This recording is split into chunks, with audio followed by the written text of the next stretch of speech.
கால கணிதமே. உடலின் வாசல்கள் 9. நவரசம் என்பது 9, நவதானியம் என்பது 9, நவகிரகம் என்பது 9.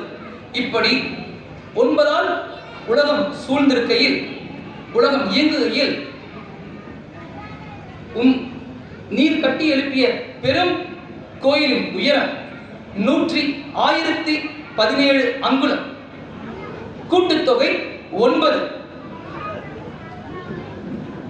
கோபுரத்தின் எடை 81 டன். கூட்டுத்தொகை 9.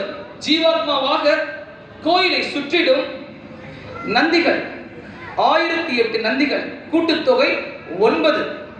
கோயிலை சுற்றிலும் 252 சிவலிங்கங்கள். கூட்டுத்தொகை 9. உள்ளிருக்கும் சிவலிங்கத்தின் உயரம் 81 அங்குலம். கூட்டுத்தொகை 9. நவசிந்தனையை நமச்சிவாயம் குடிகொண்டிருக்கும் கோயிலை பெருமைப்படுத்திக் கொண்டிருக்கும் பொன்னிவள நாட்டின் போர்வாளை, பக்தி நெறி வளர்க்கும் ஈசனின் மெய்ப்பொருளை நீர் கட்டிய இந்த பெரும் கோயில் இந்த உலகம் உள்ளளவும் வாழும். இந்த உலகம் உள்ளளவும் வாழும்.